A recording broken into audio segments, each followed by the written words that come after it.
ലോക്സഭാ തെരഞ്ഞെടുപ്പ് തീയതി മുഖ്യ തെരഞ്ഞെടുപ്പ് കമ്മീഷൻ സുനിൽ അറോറ പ്രഖ്യാപിച്ചിരിക്കുന്നു. 7 ഘട്ടങ്ങളിലാണ് തെരഞ്ഞെടുപ്പ് നടക്കുന്നത്. കേരളത്തിൽ ഏവരും കാത്തിരുന്ന ആ തീയതി ഏപ്രിൽ 23-നാണ് വോട്ടെടുപ്പ്. നേരത്തെ അജിത് ലോറൻസ് സൂചിപ്പിച്ചതുപോലെ ഏറെ നിർണായകമായ തെരഞ്ഞെടുപ്പ്.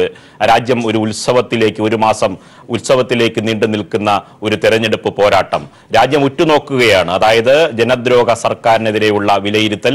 പ്രതിപക്ഷം ഒരു അവസരത്തിന് വേണ്ടി കാത്തിരിക്കുകയാണ് എന്നാണ് അജിത് ലോറൻസ് പറഞ്ഞത്. അതായത് ഭരണത്തിൽ ഇരുന്നു കൊണ്ട് ഒരു രാഷ്ട്രീയ പ്രചരണത്തിന് വേണ്ടി മോദി ശ്രമിച്ചപ്പോൾ അത് എത്രയും പെട്ടെന്ന് അവസാനിച്ച് ജനങ്ങളുടെ പ്രതികരണത്തിന് വേണ്ടി ജനങ്ങൾ കാത്തിരിക്കുകയായിരുന്നു. അതിനാണ് പ്രതിപക്ഷം കാത്തിരുന്നത്. ഏതായാലും അതിനുള്ള അവസരം വന്നിരിക്കുന്നു എന്നാണ് അജിത് ലോറൻസ് പറഞ്ഞത്.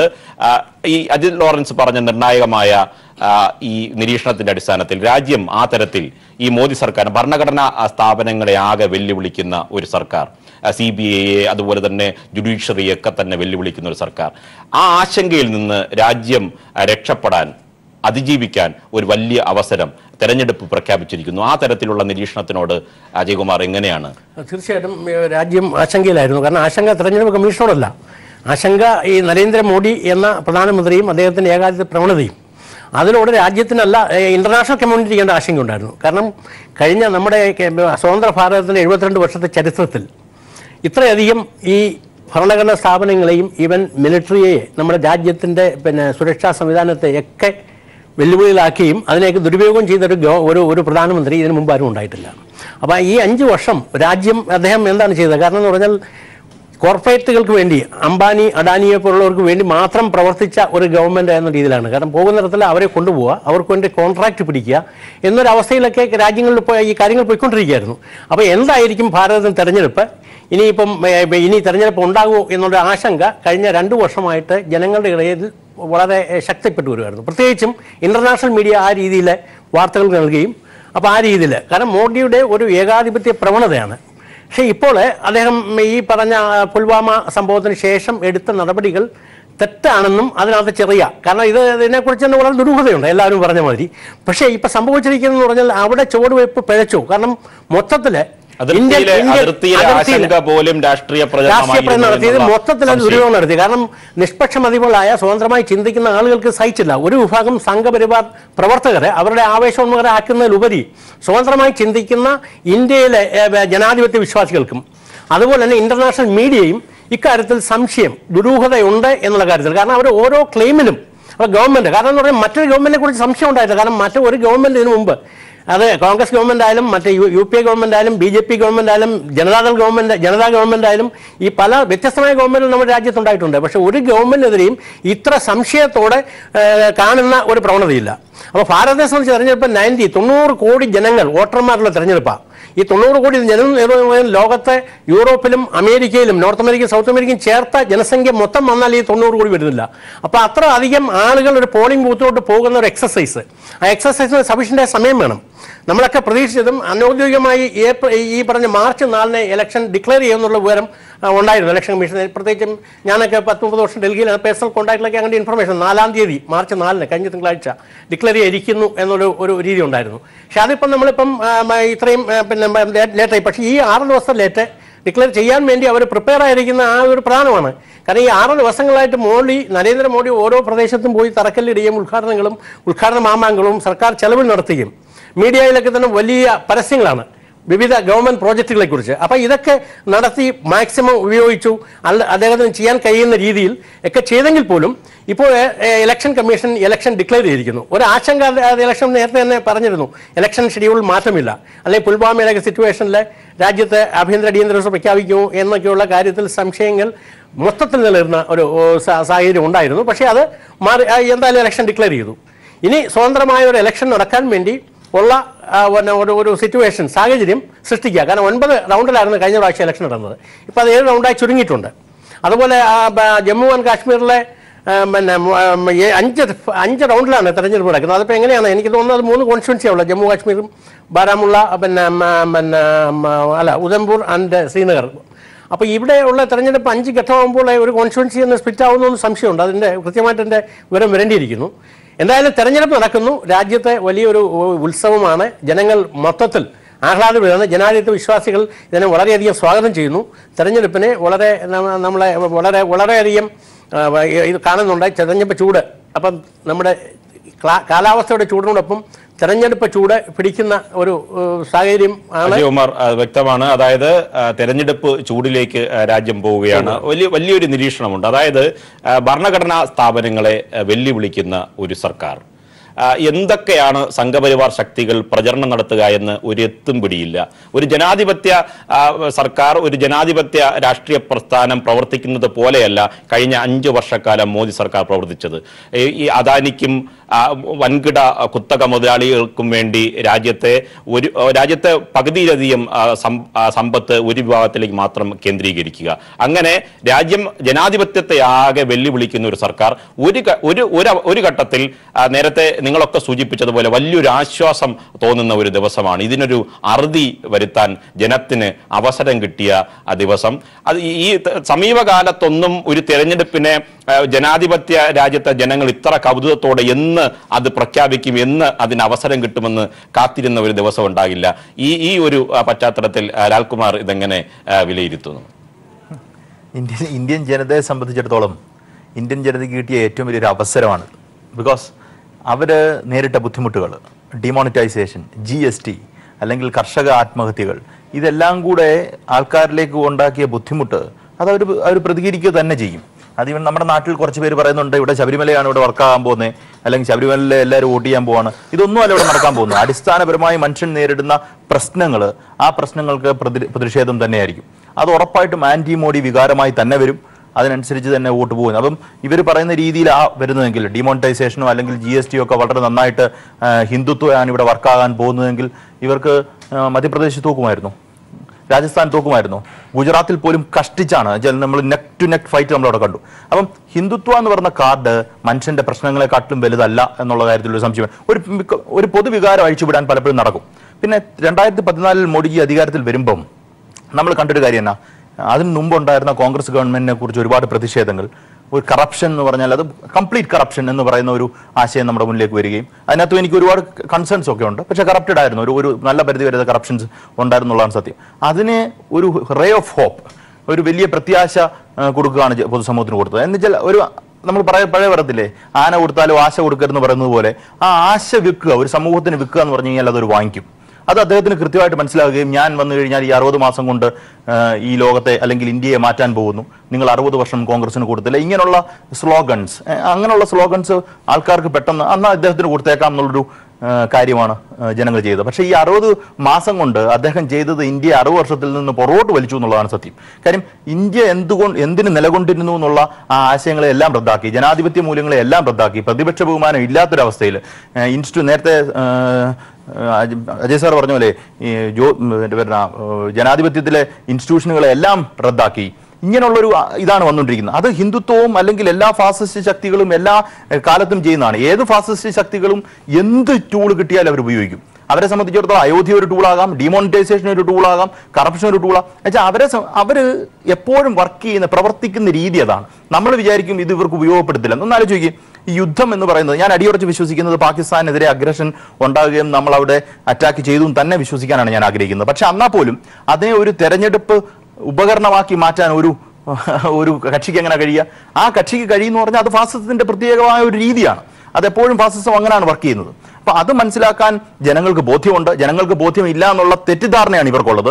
അതാണ് നമ്മൾ മധ്യപ്രദേശിൽ കണ്ടത്, അതാണ് നമ്മൾ ഛത്തീസ്ഗഡിൽ കണ്ടത്, അതാണ് നമ്മൾ ഗുജറാത്തിലും രാജസ്ഥാനിലും കണ്ടത്. ഇന്ത്യൻ ജനത പ്രതിഷേധിക്കും, കർഷകർ വെളിയിലിറങ്ങി വരും, ഇവർക്കെതിരെ വോട്ട് ചെയ്യും, ഇന്ത്യൻ ജനാധിപത്യത്തിന്റെ മൂല്യങ്ങൾ വീണ്ടും പുലരും. 2019 റെഡ് ഫോർട്ടിൽ സത്യപ്രതിജ്ഞ ചെയ്തിരിക്കുന്നത് ഒരു RSS സംഘപരിവാർ ശക്തിയുടെ ഒരു പ്രധാനമന്ത്രി ആകില്ല എന്നെനിക്ക് ഉറപ്പുണ്ട്. രാജ്യം ഉറ്റുനോക്കിയിരുന്ന ആ സുദിനങ്ങൾ പ്രഖ്യാപിച്ചിരിക്കുന്നു മുഖ്യ തെരഞ്ഞെടുപ്പ് കമ്മീഷൻ. രാജ്യം തെരഞ്ഞെടുപ്പിന്റെ ചൂടിലേക്ക്, അതാണ് നാം ചർച്ച ചെയ്തുകൊണ്ടിരുന്നത് പാനൽ. രാഷ്ട്രീയ നിരീക്ഷകർ പാനലിനൊപ്പമുണ്ട്. നേരത്തെ ലാൽകുമാർ പറഞ്ഞു നിർത്തിയത് മോഡി വിരുദ്ധ തരംഗമായി ഈ തെരഞ്ഞെടുപ്പ് മാറുമെന്നാണ്. അത് ഏറെ നിർണായകമായ ഒരു നിരീക്ഷണമാണ്. അതിനോട് കൂട്ടിച്ചേർത്ത് അജിത് ലോറൻസിനോട് ചോദിക്കാനുള്ളത്, അതായത് ഈ തെരഞ്ഞെടുപ്പ് ചർച്ച ചെയ്യുക, മോദി സർക്കാർ അധികാരത്തിൽ വന്നതിന് ശേഷം ജനകീയ വിഷയങ്ങളല്ല ഉയർന്നു വന്നത്. പശുരാഷ്ട്രീയത്തിൽ തുടങ്ങി അവസാനം അയോധ്യ വിഷയത്തിൽ എത്തി നിൽക്കുന്ന രാഷ്ട്രീയ പ്രശ്നങ്ങൾ, അതിർത്തിയിലെ സംഘർഷം, അങ്ങനെ രാജ്യത്തിന്റെ ഭരണഘടനാ സ്ഥാപനങ്ങൾ നടാടെ ഇതുവരെ ഒന്നും സംഭവിക്കാത്ത തരത്തിൽ വലിയ രീതിയിൽ വെല്ലുവിളിക്കപ്പെടുന്നു. അത്തരത്തിൽ ഇതിൽ ഈ തെരഞ്ഞെടുപ്പിൽ രാജ്യത്തിലെ നോട്ട് നിരോധനം എന്ന ഏറ്റവും ലാൽകുമാർ സൂചിപ്പിച്ച ഇന്ത്യയിലെ ജനങ്ങൾ ഒരിക്കലും മറക്കാത്ത ആ കാളരാത്രിയിലെ പ്രഖ്യാപനം, അതിനെ തുടർന്ന് ജനങ്ങൾ അനുഭവിച്ച ബുദ്ധിമുട്ടുകൾ, അതായത് കള്ളപ്പണക്കാരെ കണ്ടെത്താനാണ് എന്ന് പറഞ്ഞ് ഉള്ള പ്രഖ്യാപനത്തിൽ ദുരിതമനുഭവിച്ചത് രാജ്യത്തെ സാധാരണക്കാരും കർഷകരും തൊഴിലാളികളും ഒക്കെയാണ്. അതിൻ്റെ ദോഷവശങ്ങൾ അനുഭവിച്ച സംസ്ഥാനത്തിലെ ജനങ്ങൾ കൂടിയാണ് കേരളത്തിലുള്ളവർ. ഈ ഘട്ടത്തിൽ ഈ തെരഞ്ഞെടുപ്പിൽ ജനങ്ങൾ ചർച്ച ചെയ്യുക എന്തായിരിക്കും? അവസാന നിമിഷത്തിൽ മോദി 5 സംസ്ഥാനങ്ങളിൽ നടന്ന തെരഞ്ഞെടുപ്പിൽ ഓടുകൂടി മോദി വല്ലാതെ, RSS വല്ലാതെ, അമിത്ഷാ വല്ലാതെ ഭയപ്പെട്ടിരുന്നു. അതിന്റെ പ്രതിഫലനമാണ് നാട് ഇതുവരെ കാണാത്ത തരത്തിലുള്ള പ്രചരണങ്ങൾ, ഉദ്ഘാടന മാമാങ്കങ്ങൾ. BJPയും ഭയപ്പെടുന്നുണ്ട് പ്രതിപക്ഷത്തിന്റെ ഐക്യത്തെ. എന്തായിരിക്കും ഇന്ത്യ ഈ തെരഞ്ഞെടുപ്പിൽ ചർച്ച ചെയ്യുക? നിർഭൻ, കഴിഞ്ഞ ഈ നോട്ട് നിരോധനം വരുന്നതിന് തൊട്ട് മുമ്പ് വരെ ഇടതുപക്ഷ കക്ഷികൾ, CPM ഉൾപ്പെടെയുള്ള ഇടതുപക്ഷ കക്ഷികൾ പറഞ്ഞിരുന്നത് ഫാസിസത്തിന്റെ സിംബലുകൾ, സൂചനകൾ മാത്രമാണ് കണ്ടുകൊണ്ടിരിക്കുന്നത് ഈ RSS BJP പ്രവർത്തനത്തിൽ സർക്കാരിൻ്റെ കീഴിൽ എന്ന് പറഞ്ഞുകൊണ്ടിരുന്നു. പക്ഷേ നോട്ട് നിരോധനം വന്നതോടുകൂടി അത് കൃത്യമായിട്ടും അത് ഫാസിസം തന്നെയാണ് എന്ന് ആൾക്ക് ബോധ്യപ്പെട്ടു, അനുഭവത്തിൽ ബോധ്യപ്പെട്ടു എന്നുള്ളതാണ് ഒരു സത്യം. 2, ഈ BJP സർക്കാർ ഈ നോട്ട് നിരോധനം മാത്രമാണ് അവരുടെ സംഭാവനയായിട്ട് ജനത്തിന്റെ മുന്നിൽ അടിച്ചേൽപ്പിച്ചത് എന്ന് പറയേണ്ടിയിരിക്കുന്നു. കാരണം ഇതിനു മുമ്പുണ്ടായിരുന്ന എല്ലാ പദ്ധതികളും കോൺഗ്രസ് കൊണ്ടുവന്നതാണ്. GST കൊണ്ടുവന്നത് കോൺഗ്രസ് ആണ്, പാനും ആധാറും കൊണ്ടുവന്നത് കോൺഗ്രസ് ആണ്. ഇവിടെ വന്നിരിക്കുന്ന സർവ്വ സാമ്പത്തിക പരിഷ്കാരങ്ങളും കൊണ്ടുവന്നിരിക്കുന്നത് കോൺഗ്രസ് ആണ്. ഈ കോൺഗ്രസ് കൊണ്ടുവന്നിട്ട് അവർ 1ാം ഗിയറിട്ടും 2ാം ഗിയറിട്ടും അങ്ങനെ കയറി വരാമെന്ന് വിചാരിച്ചിരുന്നപ്പോൾ BJP അന്ന് ഇവർ കൊണ്ടുവന്ന പാനും ആധാറും തുടങ്ങി GST ഉൾപ്പെടെയുള്ള സംഭവങ്ങൾ കൊണ്ടുവരുമ്പോൾ തന്നെ ജനങ്ങൾ ദുരിതത്തിലേക്ക് പൊയ്ക്കൊണ്ടിരിക്കുകയാണെന്ന് പറഞ്ഞതുകൊണ്ടാണ് ഈ BJPക്ക് അങ്ങനെ ഒരു അവസരം കിട്ടുകയും അവർ വന്ന ഉടനെ 6th ഗിയറിലിട്ട് തന്നെ ജനങ്ങളെ പീഡിപ്പിച്ചു എന്നുള്ളതാണ്. ഇത്രയും ദ്രോഹം ചെയ്തിരിക്കുമ്പോഴും പെട്രോളിയം നയം എടുത്തു പറയാനുള്ളത് GSTയും പെട്രോളിയം നയമാണ്. ഇന്നും കോൺഗ്രസ് ഇലക്ഷൻ പ്രചരണങ്ങൾ തുടങ്ങിയിട്ടുണ്ടെങ്കിലും ഇന്നും കോൺഗ്രസ് പറയുന്നില്ല GST എന്ന് പറയുന്നത് കാശ്മീർ മുതൽ കന്യാകുമാരി വരെ 5% GSTയിൽ ഒതുക്കുമെന്നുള്ളത് പറയുന്നില്ല, തിരുത്തുമെന്ന് പറയുന്നില്ല. ഈ പെട്രോളിയം നയം 72 രൂപയാണ് ഡീസലിന് ഇവിടെ തിരുവനന്തപുരത്ത് നമ്മൾ കൊടുക്കുന്നത്. ഈ പെട്രോളിയം നയം ഇത് രണ്ടും മാറ്റിയില്ലെന്നുണ്ടെങ്കിൽ ജനം പട്ടിണി കടന്ന് മരിക്കും, ഇവിടെ കാനിബലിസം വരും, മനുഷ്യനെ പിടിച്ചു തിന്നുന്നൊരവസ്ഥ വരും. ഇത്തരം കാര്യങ്ങൾ കറക്റ്റ് ചെയ്യുമെന്ന് തന്നെ രാഷ്ട്രീയമായി തന്നെ തീരുമാനമെടുത്ത് കോൺഗ്രസും പ്രതിപക്ഷ കക്ഷികളും ഒന്നിച്ച് BJPക്കെതിരെ ഫൈറ്റ് ചെയ്തില്ലെങ്കിൽ ജനങ്ങൾക്കത് ബോധ്യം വരില്ല. തെരഞ്ഞെടുപ്പിന് മറ്റൊരു ഫലം ഉണ്ടാകരുത്. കാരണം ജനങ്ങൾക്ക് ഇനി സഹിക്കാൻ പറ്റില്ല. ആ രീതിയിലേക്ക് ദുസ്സഹമായ ജീവിതം കഴിഞ്ഞ 5 വർഷം ജനം അനുഭവിച്ച് കഴിഞ്ഞിരിക്കുകയാണ്. ഇനി ഇതിന് ജനത്തിന് ആശ്വാസം കൊടുക്കാനുള്ള ഏക സംഭവം എന്ന് പറയുന്ന ഈ 1 മാസം നീണ്ടു നിൽക്കുന്ന തെരഞ്ഞെടുപ്പുകളുടെ എല്ലാത്തിൻ്റെ ആത്യന്തിക ഫലമെന്ന് പറയുന്നത് GSTയും പെട്രോളിയം നയവും തിരുത്തിക്കൊണ്ട് വർഗീയതയുടെ എല്ലാ തരത്തിലുള്ള ഇടപെടലുകളും മാറ്റി നിർത്തിക്കൊണ്ട് ജനാധിപത്യത്തെ വീണ്ടെടുക്കുന്ന ഒരു പ്രക്രിയയിലേക്ക് ആയിരിക്കും വരാൻ പോകുന്ന പുതിയ സർക്കാർ. അത് കോൺഗ്രസ് ഉൾപ്പെടെയുള്ളതും ഇടതുപക്ഷത്തെ CPM ഉൾപ്പെടെയുള്ളതുമായിട്ടുള്ള എല്ലാ കക്ഷികളും ചേർന്ന് അങ്ങനെ ഒരു സർക്കാരിന് വാഗ്ദാനം കൊടുക്കുകയാണെങ്കിൽ മാത്രമേ ജനത്തിന് ആശ്വാസം ഉണ്ടാകുള്ളൂ എന്നാണ് ഓർമ്മിപ്പിക്കാനുള്ളത്.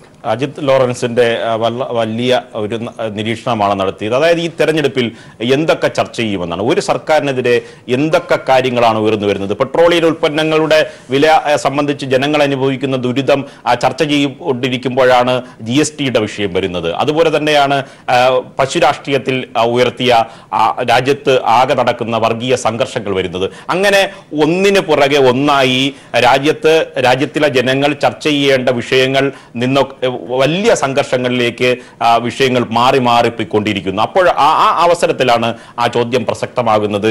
ഈ തെരഞ്ഞെടുപ്പിൽ ഈ ജനദ്രോഹ നയങ്ങൾ ഒന്നൊന്നായി എണ്ണി ജനം മറുപടി പറയുമോ?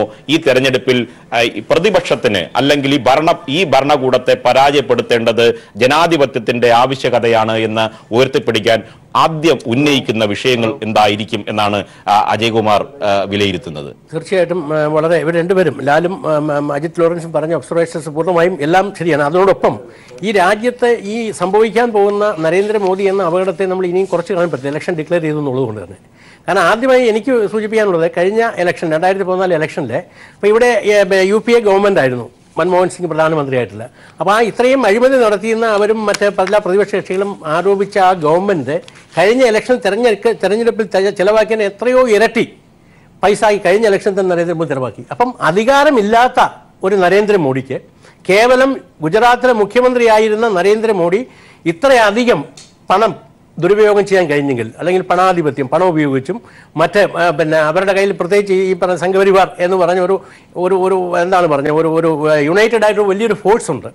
അപ്പോൾ അത് രണ്ടും ഇരിക്കുന്നു. അപ്പോൾ ഇപ്പോൾ കൂടുതൽ അന്താരാഷ്ട്രീയ രംഗത്ത് കൂടുതൽ കരുത്തനായ, അതായത് ഇന്ത്യൻ കോർപ്പറേറ്റ്സ് മാത്രമല്ല, ലോക കോർപ്പറേറ്റ്സ്, സിയോണിസ്റ്റുകൾ ഉൾപ്പെടെയുള്ള സപ്പോർട്ടുള്ള ഒരു മോഡിയാണ് നമ്മൾ ഫേസ് ചെയ്യാൻ പോകുന്നത്. അപ്പോൾ അവരെ ഏതൊക്കെ രീതിയിൽ മോഡി ആൻഡ് കമ്പനി എന്ന് ഞാൻ ഉദ്ദേശിക്കുന്നത് BJP സംഘപരിവാറല്ല, അത് കുറഞ്ഞ അപകടമാണ്.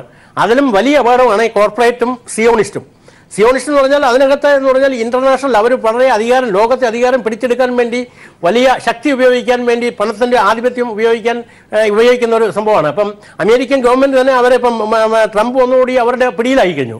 അപ്പോൾ ഇവിടെ ഇന്ത്യയുടെ, കാരണം ഇന്ത്യ ലോകത്തെ ഏറ്റവും വലിയ മാർക്കറ്റാണ്. അപ്പോൾ ഏറ്റവും വലിയ മാർക്കറ്റായി ഇന്ത്യ. അപ്പോൾ ഈ മാർക്കറ്റ് ശക്തികൾ, മാർക്കറ്റ് ഫോഴ്സുകൾ, അപ്പം അത് തീർച്ചയായിട്ടും അവിടെ ഇന്ത്യയുടെ ജനാധിപത്യ ഗവൺമെൻറ്റിനെ അവരെ വശത്താക്കാൻ വേണ്ടി എല്ലാവിധ ഹീനമായ മാർഗ്ഗങ്ങൾ ഉപയോഗിക്കും. അപ്പോൾ പണത്തിൻ്റെ ഒരു വലിയ അതിപ്രസരം നമുക്ക് പ്രതീക്ഷിക്കാം. മീഡിയകളിലെ, സോഷ്യൽ മീഡിയകളിലെ അല്ലെങ്കിൽ മറ്റുള്ള വഴി ഒരുപാട് നുണപ്രചരണം പ്രതീക്ഷിക്കാം. അപ്പോൾ രാജ്യത്തെ ഒരു വർഗീയ ധ്രുവീകരണത്തിന് വേണ്ടി കിട്ടാൻ കഴിയുന്ന പുൽവാമ പോലെയുള്ള നിരവധി സംഭവങ്ങൾ ഈ സമയത്ത് പ്രതീക്ഷിക്കാം. കാരണം മോഡി എന്തിനും, അപ്പോൾ സംഘപരിവാർ അല്ലെങ്കിൽ RSS ആ കാര്യത്തിൽ ഞാൻ വളരെ കുറഞ്ഞ അപകടമായിട്ടാണ് കാണുന്നത്. കാരണം മോഡി അത്ര അപകടകാരിയാണ്. അപ്പോൾ മോഡി ആ ഒരു അപകടത്തെ നമ്മളെ ചുരുങ്ങി കാണരുത്. അപ്പം നമ്മൾ ഇലക്ഷൻ കമ്മീഷനും ബാക്കി മീഡിയാസ് എപ്പോഴും, പ്രത്യേകിച്ച് മീഡിയാസ്, അത് മാത്രമല്ല ഈ 5 വർഷത്തിനകത്ത് മീഡിയയെ ഒരു പ്രാവശ്യം പോലും കാണാത്ത ഒരു പ്രധാനമന്ത്രിയാണ്. ഇന്ത്യയുടെ പാർലമെന്റിനോട് പോലും ഉത്തരവാദിത്വമില്ല, പാർലമെന്റിൽ എത്താത്തൊരു പ്രധാനമന്ത്രി. അപ്പം ജനാധിപത്യത്തിൽ ഒട്ടും വിശ്വാസമില്ലാത്ത ഒരു പ്രധാനമന്ത്രി ആണ്. അപ്പം ഇതൊരു നമ്മുടെ ഈ ജനാധിപത്യ ഇന്ത്യയിൽ അങ്ങനെ ആളില്ല. അപ്പം നമ്മളൊക്കെ എന്ന് പറഞ്ഞാൽ ഈ കഥകളിൽ കേട്ട രാവണനോ ദുര്യോധനോ പോലുള്ള ആളുകൊണ്ട് മാത്രം ഓർമ്മിക്കാൻ കഴിയുന്ന ഒരാളാണ് നരേന്ദ്രമോദി ഇരിക്കുന്നത്. അപ്പോൾ അത്രമാത്രം ഒരു അപകടമാണ് നരേന്ദ്രമോദി എന്നാണ് ഈ പറഞ്ഞത്. പിന്നെ തീർച്ചയായിട്ടും ഇന്ത്യയുടെ ജനം, അത് ജനാധിപത്യത്തിലെ അത് തീർത്തും ഒരു പ്രക്രിയ നടന്നു കഴിഞ്ഞാൽ മോഡി തൂർത്തെറിയപ്പെടും എന്നുള്ളതിന് സംശയമില്ല. കാരണം നരേന്ദ്രമോദിക്കെതിരായിട്ട് ശക്തമായ ജനവികാരം. അപ്പോൾ ഒരു തരത്തിലുള്ള കഴിഞ്ഞ 5 വർഷത്തെ ഗവൺമെന്റിന്റെ പ്രവർത്തനങ്ങളെ എടുത്തു കാട്ടാൻ മോഡിക്ക് കഴിയുന്നില്ല. അപ്പോൾ അതുപോലെ പുൽവാമ പോലുള്ള സംഭവം, സൈനികൻ ഞങ്ങൾ 3 പ്രാവശ്യം ഓപ്പറേഷൻ നടത്തി, സർജിക്കൽ ഓപ്പറേഷൻ നടത്തി എന്നൊക്കെയുള്ള കാര്യങ്ങളാണ് അവർ പ്രചരണത്തിൽ കൊണ്ടുവരുന്നത്. അപ്പോൾ ജനങ്ങളെ വികാരഭരിതരാക്കുക, ആ ഒരു വികാരത്തിൽ ഒരു സ്യൂഡോ ഒരു എന്താണ് പറഞ്ഞത് സെക്യുലറിസം അല്ലെങ്കിൽ ഒരു വർഗീയ മുതലെടുപ്പ് നടത്താനുള്ള അറ്റംപ്റ്റിനെ നമ്മളത് മീഡിയാസ് പ്രത്യേകിച്ചും തുറന്നു കാട്ടണം. പക്ഷേ അവിടെ ഒരു അപകടമുള്ളത്, മോഡിയുടെ കൂടെ ഒരു വലിയ സംഘം മീഡിയ ഉണ്ട്. മോഡി ആൻഡ് കമ്പനിക്ക് തന്നെ ഒരു വലിയ മാധ്യമ പ്രവർത്തക അല്ലെങ്കിൽ ആ മാധ്യമ ഓണർഷിപ്പ് ഉണ്ട്, ഉടമസ്ഥതയുണ്ട്. അപ്പോൾ അവരെയൊക്കെ എങ്ങനെയാണ് ഈ കാര്യങ്ങളെ ജനങ്ങൾ തെറ്റിദ്ധരിപ്പിക്കാൻ പോകുന്നത് എന്നുള്ള ഒരു വിഷയമുണ്ട്.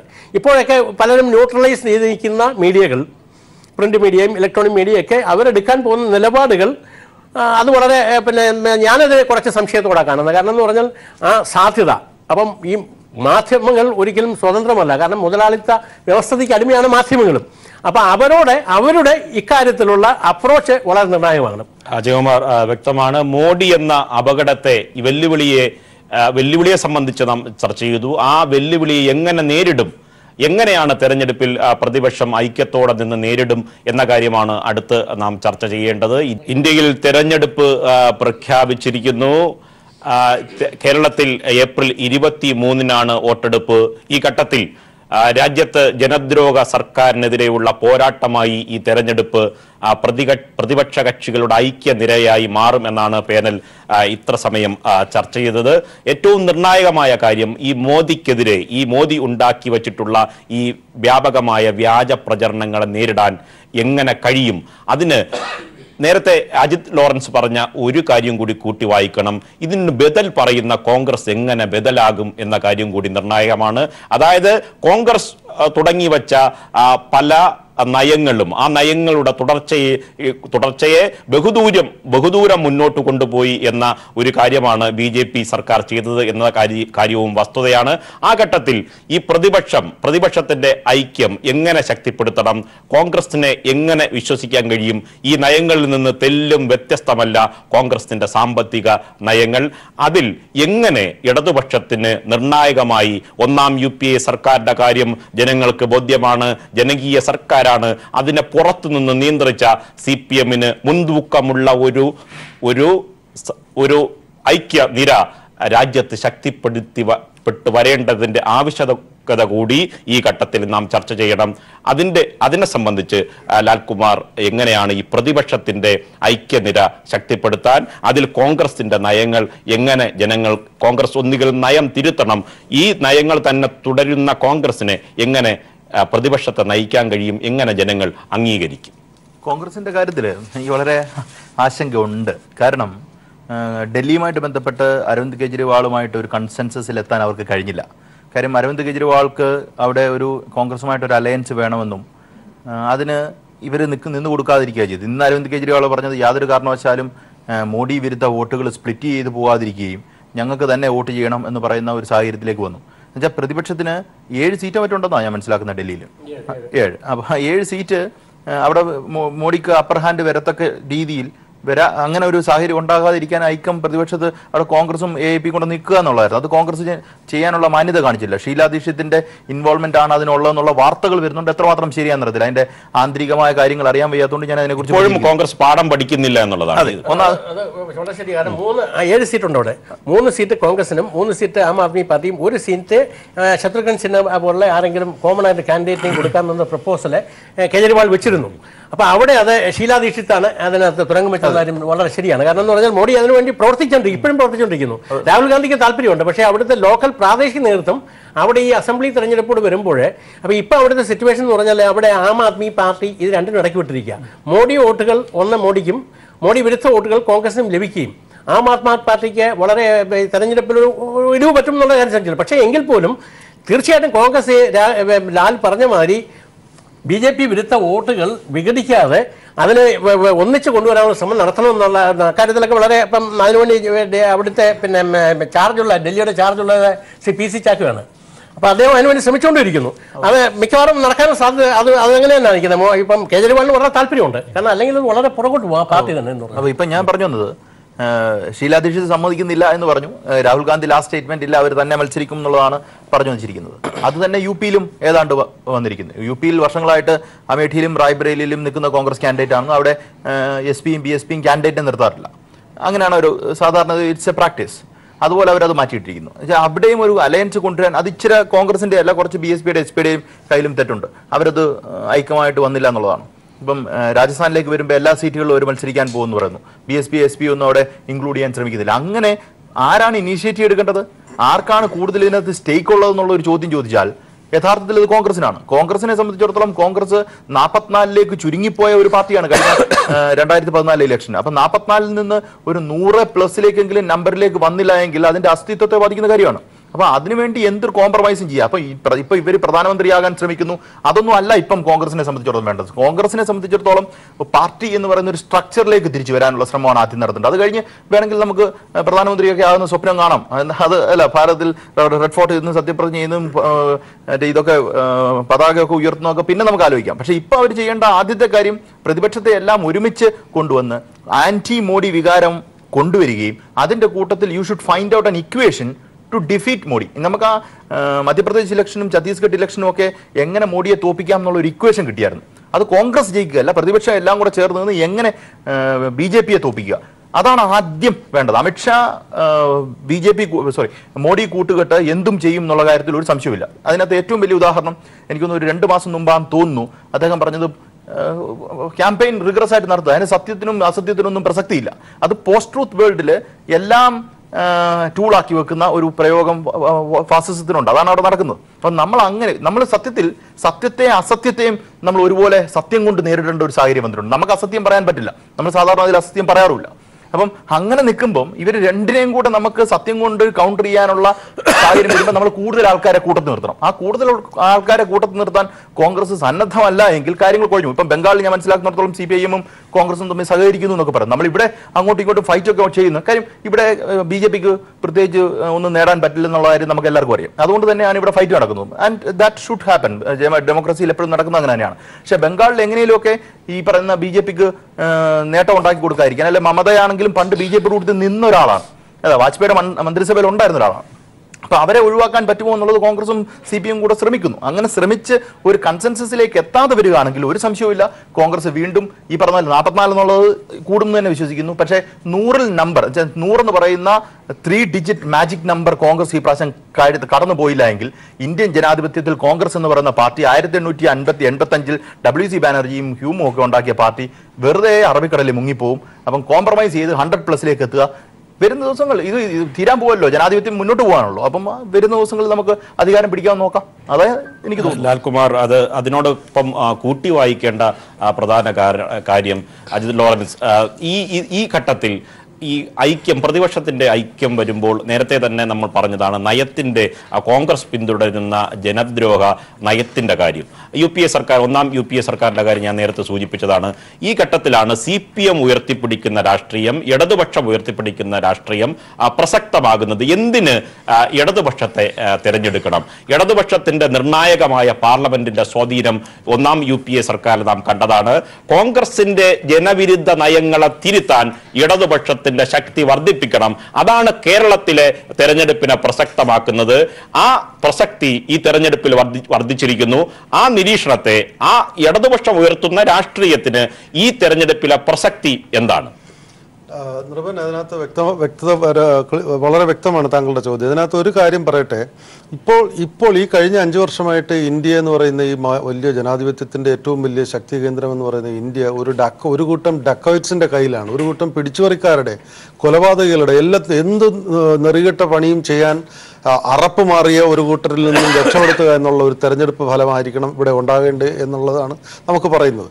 ഇനി ഇടതുപക്ഷത്ത് നിൽക്കുന്ന അല്ലെങ്കിൽ CPM നേതൃത്വം നൽകുന്ന ഇടതുപക്ഷമെന്നോ അല്ലെങ്കിൽ അങ്ങനെയുള്ളൊരു സമൂഹത്തിൽ നമ്മൾ പറയുമ്പോൾ 1989 BP സിംഗ് മന്ത്രിസഭ ഉണ്ടായിരുന്ന ഒരു മൂന്നാം മുന്നണി എന്ന് പറയുന്നൊരു സംഭവം ഉണ്ടാവുകയും കോൺഗ്രസിനെയും BJPയും മാറ്റി നിർത്തിയിരുന്ന ഒരു കാലഘട്ടത്തിൽ അന്നുണ്ടായിരുന്ന ഒരു ഏകീകരണം ഇനിയും ഉണ്ടാകണം എങ്കിൽ കോൺഗ്രസ് പ്ലസ് ഒരു ഏകീകരണമാണ് പ്രതീക്ഷിക്കുന്നത്. കാരണം ഏറ്റവും വലിയ ദുരന്തമായിട്ടുള്ള മോഡി സർക്കാരിനെയും ഈ ഒരു കൂട്ടം ഡക്കോയിറ്റ്സിനെയും ഒഴിവാക്കണമെന്നുണ്ടെങ്കിൽ കോൺഗ്രസോടുകൂടി ചേർന്ന് നിന്നുകൊണ്ട് എല്ലാവരും ശക്തമായിട്ട് മത്സരിക്കുക, BJP ഒഴിവാക്കുക എന്നുള്ളത് തന്നെയാണ്. ഇങ്ങനെ വരുമ്പോൾ യഥാർത്ഥത്തിൽ ലാല് പറഞ്ഞതനുസരിച്ച് 100 സീറ്റല്ല 120+ കോൺഗ്രസിനുണ്ടെങ്കിൽ മാത്രമേ കോൺഗ്രസിനൊരു പ്രധാനമന്ത്രിയെ മുന്നോട്ട് വയ്ക്കാൻ പറ്റുള്ളൂ എന്നുള്ളതാണ് സത്യം. 120+ കോൺഗ്രസിന് കിട്ടും. പക്ഷേ ഏറ്റവും വലിയ ദുരന്തത്തെ ഒഴിവാക്കണമെന്നുണ്ടെങ്കിൽ കോൺഗ്രസ് തന്നെ ഒരുപാട് സാക്രിഫൈസ് ചെയ്യേണ്ടി വരും പലയിടത്തും. കാരണം എല്ലാവരും തന്നെ, എല്ലാ പ്രാദേശിക രാഷ്ട്രീയ നേതാക്കന്മാരും പ്രധാന മുഖ്യമന്ത്രിമാരായിട്ടിരിക്കുന്നവരെല്ലാം തന്നെ പഴയ കോൺഗ്രസ്സുകാരാണ്. കോൺഗ്രസിൽ നിന്ന് അടർന്നു പോയവരാണ് എല്ലാം തന്നെ ഇന്ന് മറ്റ് ദക്ഷിണേന്ത്യൻ സംസ്ഥാനങ്ങളിലെല്ലാം ഇരിക്കുന്ന മുഖ്യമന്ത്രിമാർ. അപ്പോൾ കോൺഗ്രസ് തന്നെ ഒരുപാട് സാക്രിഫൈസ് ചെയ്തുകൊണ്ട് രാജ്യത്തിന് വേണ്ടി സാക്രിഫൈസ് ചെയ്യാൻ കോൺഗ്രസ് തന്നെ തയ്യാറാകണം. CPMന് എത്രത്തോളം ഉണ്ട് എന്ന് ചോദിക്കുന്ന, എത്ര സീറ്റുണ്ടെന്ന് ചോദിക്കുന്നതിലുപരി CPM ആണ് യഥാർത്ഥത്തിൽ ഈ കഴിഞ്ഞ 5 വർഷവും ഈ BJP സർക്കാർ കാണിച്ച സർവ്വ കൊള്ളരുതായ്മകളും പറഞ്ഞ് രാജ്യാന്തര തലത്തിലും രാജ്യത്തിനകത്തും ആളുകളെ ബോധ്യപ്പെടുത്താൻ പ്രവർത്തിച്ചിരുന്നു എന്നുള്ളതാണ് സത്യം. അതുകൊണ്ട് തന്നെ ഒരിക്കലും കോൺഗ്രസിന്റെ ഒരു വിധത്തിലുള്ള സാമ്പത്തിക പരിഷ്കാരങ്ങൾക്കും CPM ഒരിക്കലും കൂട്ടുനിൽക്കില്ല. CPMന് പ്രധാനമന്ത്രി സ്ഥാനം വാഗ്ദാനം ചെയ്തിട്ട് പോലും അത് ഏറ്റെടുത്തിട്ടില്ല. CPM ഒന്നാം UPA സർക്കാരിൽ നിന്ന് പിൻവലിച്ചത് പോലും കോൺഗ്രസിന്റെ നയങ്ങളാണ്. അതുകൊണ്ട് CPM എന്ന് പറയുന്നത് യഥാർത്ഥത്തിൽ ഇതിലുപരി ഇപ്പോൾ നടത്തിയ ലോങ് മാർച്ചുകൾ നോക്കൂ, കർഷക ലോങ് മാർച്ച് നോക്കൂ. കോൺഗ്രസ് എവിടെയായിരുന്നു? കോൺഗ്രസ് ഉണ്ടായിരുന്നില്ല. ഈ ലോങ് മാർച്ചുകളുടെ ഫലമാണ് മധ്യപ്രദേശിലും ഛത്തീസ്ഗഡിലും രാജസ്ഥാനിലുമൊക്കെ കോൺഗ്രസ് തന്നെ ജയിച്ചിരിക്കുന്നു എന്നുള്ളതാണ് സത്യം. ഇത്തരം തിരിച്ചറിവ് കോൺഗ്രസ് മനസ്സിലാക്കിയിട്ട് CPM മുന്നോട്ട് വയ്ക്കുന്ന ജനകീയമായ സംരംഭങ്ങൾക്ക് വേണ്ടി, ഒരു കോമൺ മിനിമം പരിപാടിക്ക് വേണ്ടി ഒത്തുനിന്ന് വേണ്ടിടത്തൊക്കെ ത്യാഗം സഹിക്കുക എന്നുള്ളൊരു മനോഭാവത്തിലേക്ക് കോൺഗ്രസ് താഴോട്ട് വന്നില്ലെന്നുണ്ടെങ്കിൽ നമ്മൾ ഇനിയും മോഡിയെ ഭയക്കണം. കാരണം നേരത്തെ അജയകുമാർ കുമാർ പറഞ്ഞെടുത്ത് ഒരു കറക്ഷൻ കൂടെ ഉണ്ട്. അല്ലെങ്കിൽ 9,000 കോടി US$ മുടക്കിയാണ് ഗുജറാത്തിലെ ഇത്രയും വലിയ കാർണേജ് നടത്തി കൂട്ടക്കുരി നടത്തിയ മനുഷ്യനെ പ്രധാനമന്ത്രിയായിട്ട് ഇന്ത്യയിലേക്ക് എട്ടി എഴുന്നള്ളിക്കാൻ US-ന്റെ PR ഏജൻസിക്ക് കഴിഞ്ഞു എന്നുള്ളതാണ് മനസ്സിലാക്കേണ്ടത്. കാരണം അദ്ദേഹം പ്രധാനമന്ത്രിയായിട്ട് അഭിനയിച്ച ഈ 5 വർഷവും രാവിലെ അദ്ദേഹം വരുന്നത് അലുമിനിയത്തിന്റെ കളറിലാണ്, ഉച്ചയ്ക്ക് അദ്ദേഹം വരുന്നത് സ്വർണത്തിന്റെ കളറിലാണ്, തിരിച്ച് രാത്രി മടങ്ങുമ്പോൾ അദ്ദേഹം ബ്രോൺസിന്റെ കളറിലാണ്. ഇതെല്ലാം അദ്ദേഹം മുടക്കിയ വിശ്വ ഹിന്ദു പരിഷത്തിന്റെ അല്ലെങ്കിൽ ലോകം മൊത്തമുള്ള ഗുജറാത്തികളെന്നും മാർവാടികളെന്നും വിശേഷിപ്പിക്കപ്പെടുന്ന ഹിന്ദുത്വവാദികളുടെ പണം 9,000 കോടി രൂപ മുടക്കിക്കൊണ്ടുവന്ന് PR ഏജൻസിയുടെ കളികൾ ഇനിയും ഈ തെരഞ്ഞെടുപ്പിൽ നടക്കും. അവരതിന് വർഗീയത തന്നെയായിരിക്കും അജണ്ടയാക്കി ഇളക്കാൻ പോകുന്നത്. കോൺഗ്രസ് കരുതിയിരിക്കുക. ഇടതുപക്ഷത്തിന്റെ CPM-ന്റെ ജനകീയ പദ്ധതികൾ എന്താണെന്ന് മനസ്സിലാക്കി അതുമായിട്ട് അനുരഞ്ജനപ്പെട്ട് സാക്രിഫൈസ് ചെയ്യാൻ തയ്യാറാകുക എന്നുള്ളതാണ് പറയാനുള്ളത്. നിർണായകമായ വിവരങ്ങളാണ് അജിത് ലോറൻസ് നൽകിയത്. മോദി തെരഞ്ഞെടുപ്പിനെ നേരിടുക എങ്ങനെയായിരിക്കും? വ്യാജ പ്രചരണങ്ങളുടെ കുത്തൊഴുക്കായിരിക്കും മോദിയിൽ നിന്ന്, RSS സംഘപരിവാറിൽ നിന്ന് ഇന്ത്യ പ്രതീക്ഷിക്കേണ്ടത്. അതിനെ അതിജീവിക്കാൻ ഇടതുപക്ഷത്തിന്റെ ഐക്യം എങ്ങനെ ശക്തിപ്പെടുത്താം, പ്രതിപക്ഷത്തിന്റെ ഐക്യം എങ്ങനെ ശക്തിപ്പെടുത്താം എന്നതും വലിയ ശ്രദ്ധേയമാണ്. അജിത് ലോറൻസ് പറഞ്ഞതുപോലെ എത്ര സീറ്റുണ്ട് ഇടതുപക്ഷത്തിന് എന്ന ചോദ്യം പോലെ അത്ര ലളിതമല്ല. ഇടതുപക്ഷം എന്തു ചെയ്യുന്നു, എന്ത് മുദ്രാവാക്യം ഉയർത്തിപ്പിടിക്കുന്നു? ഈ രാജ്യത്തെ മോദി സർക്കാരിനെതിരെ നിർണായകമായ സമരങ്ങൾ ഉയർത്തിക്കൊണ്ടുവന്നത് ഇടതുപക്ഷമാണ്. കർഷകരുടെ ലോങ് മാർച്ച് ആയിരുന്നാലും, കർഷകരുടെ തൊഴിലാളികളുടെ സമരമായിരുന്നാലും, അഴിമതിക്കെതിരെയുള്ള പോരാട്ടമായിരുന്നാലും ഒക്കെ എല്ലാ പോരാട്ടങ്ങളിലും ഇടതുപക്ഷമായിരുന്നു മുൻപിൽ. അത് ഉൾക്കൊള്ളാൻ കോൺഗ്രസ് തയ്യാറാകണം. തോൽവിയിൽ നിന്ന് കോൺഗ്രസ് പാഠം പഠിക്കണം. അത് തിരിച്ചറിഞ്ഞ് വിട്ടുവീഴ്ചയ്ക്ക് തയ്യാറായാൽ മാത്രമേ മോദി എന്ന വലിയ അപകടത്തെ ഇന്ത്യക്ക് അതിജീവിക്കാൻ കഴിയൂ എന്നാണ് പാനൽ പറഞ്ഞത്.